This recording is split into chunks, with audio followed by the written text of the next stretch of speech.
CureVinci is a quantitative and life science community based in Lee Hall. Throughout our fall and spring semester, we develop and create a project of our choosing. We chose the rocket project due to our unique skill set and strengths. Using the Invent Studio as our creative space, we troubleshooted and produced a functional rocket.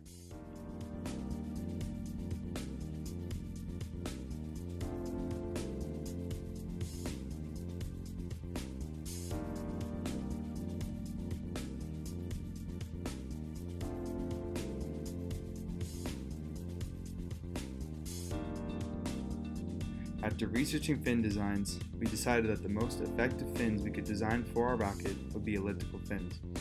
By taking the 3D model's fin data from OpenRocket, we were able to design a 3D replica within Inventor. When submitting the design of the fin, we accidentally submitted a fin with the wrong thickness, but were able to edit this to fix the design.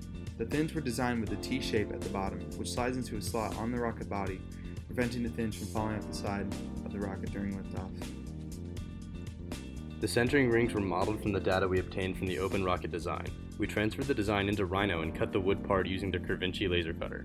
The original O-ring didn't fit properly, so we edited the design to make the ring fit. After completing the redesigned part, the ring was taped to fit snugly into the body.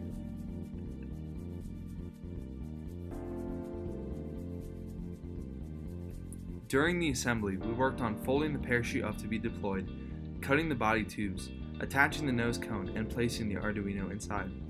We also epoxied the fins into the slits we cut into the body of the rocket to help keep the fins attached to the rocket during flight. The body tubes were connected together by a red ring with tape around it, allowing the rocket to separate and to deploy the parachute when it reached peak height. The parachute was strung with 1/3 of it in the top half and 2/3 of it in the bottom half of the rocket for an even weight distribution when descending.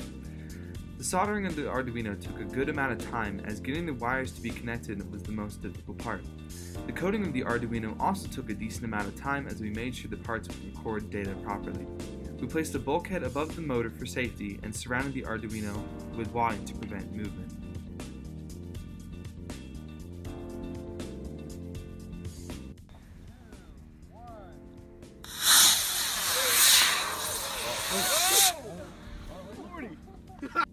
While our rocket flew in an unorthodox trajectory, we were able to record some data, including the loop that it went through at the top of its apogee. Issues in the flight trajectory stemmed from the placement of its fins and having the Arduino at the top of the rocket. Having the Arduino at the top of the rocket threw off our center of gravity.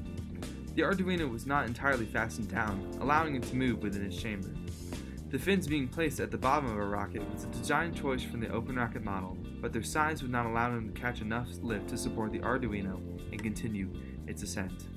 We were able to see clearly that our rocket had a launch that was very straight off the pad, but started to slow down due to the wind and the Arduino placement, then went into a loop. This can be seen from our 3-dimensional position logger.